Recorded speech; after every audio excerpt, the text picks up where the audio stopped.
Europe 1, il est 6h41. On s'intéresse ce matin au premier grand rendez-vous en France consacré au zéro déchet, zéro gaspille. L'événement s'appelle Zéro Plus. C'est ce week-end à Paris Expo, porte de Versailles. Votre invité ce matin, Alexandre, c'est Ondine Prouveau, responsable de Zéro Plus. Bonjour Ondine Prouveau.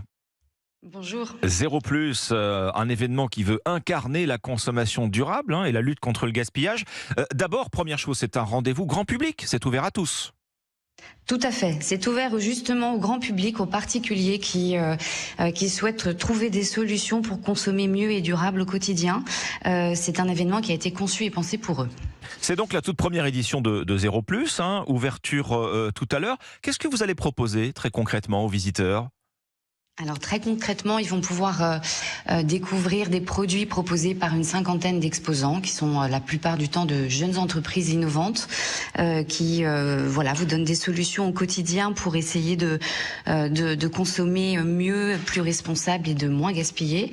Il y aura aussi beaucoup d'animations, beaucoup d'ateliers pratiques, de do-it-yourself, d'ateliers cuisine pour essayer de cuisiner sans gaspiller, et puis du contenu un peu plus sérieux avec des conférences sur les grands enjeux pour l'environnement de cette accumulation de déchets que malheureusement subit la planète. On va donc découvrir les différentes manières de consommer de manière plus responsable. En fait, il y a des leviers pour agir dans toutes les pièces de la maison. C'est ce que va montrer ce salon Zéro Plus, de la cuisine à la salle de bain, même dans le jardin, partout il y a des solutions.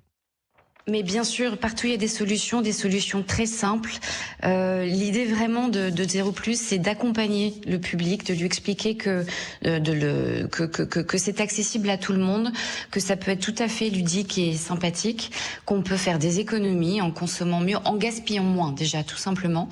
Ça peut être vraiment des réflexes qu'on a peut-être oubliés, mais que nos anciens connaissaient bien et qui rendent la vie plus facile et finalement qui allègent le porte-monnaie aussi, parce que ça c'est important. Des réflexes, quels réflexes par exemple, si vous avez quelques exemples concrets de ce qu'on peut faire à notre niveau, au quotidien, à la maison? Oui, c'est tout simple. Le premier réflexe, c'est de refuser l'inutile. C'est par exemple mettre un sticker stop pub sur sa boîte aux lettres. C'est en cadeau de Noël, imaginez proposer plutôt de donner des expériences. Au lieu d'un objet, c'est glisser des couverts réutilisables dans son sac à main quand on part travailler pour pas avoir à une énième fois utiliser des couverts en plastique. Ce sont des choses très simples. Et puis c'est aussi peut-être avoir le réflexe de réutiliser, de réparer ces objets. Je crois que c'est ça aussi la clé.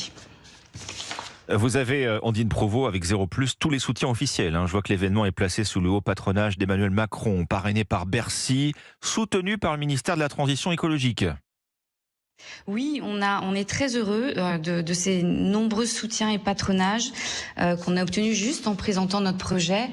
Ça démontre la forte pertinence, je pense, de ce sujet sur de la réduction des déchets et de son corollaire qui est l'économie circulaire.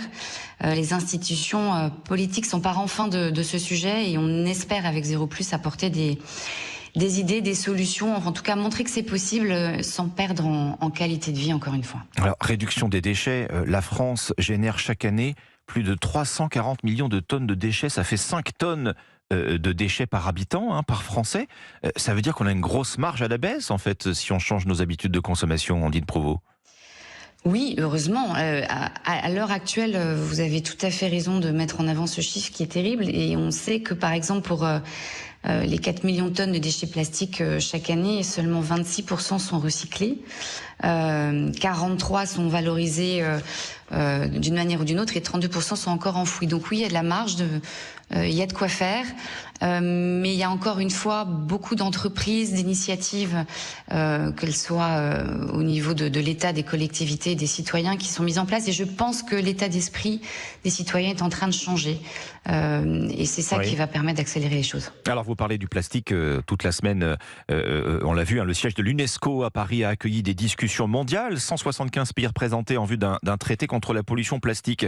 Est-ce que les petits gestes du quotidien, là encore, peuvent aussi jouer leur rôle dans la réduction de la pollution plastique? Sans doute. Bien sûr, ils peuvent toujours jouer leur rôle, mais il est évident que ça ne se fera pas sans des impulsions fortes de la part des États et des entreprises aussi. C'est vraiment nous, on a tenté de réunir à Zéro Plus vraiment tout l'écosystème du zéro déchet, de l'économie circulaire, les associations qui sont sur le front depuis des années, les militants qui ont prouvé par leurs actes une vie zéro déchet est possible, les collectivités aussi, telles que la mairie de Paris, qui soutient les initiatives locales par exemple, et les entreprises qui sont engagées. Mais c'est un travail commun. Bien sûr que nous, chacun chez soi, on a une pierre à apporter à l'édifice, mais il faut que ce soit une prise de conscience globale. Merci Ondine Prouveau, responsable de cet événement Zéro Plus, le rendez-vous du zéro déchet, zéro gaspille. Première édition, donc on espère qu'il y en aura d'autres. C'est à partir d'aujourd'hui et jusqu'à lundi, donc à Paris Expo, porte de Versailles. Merci à vous. Merci beaucoup.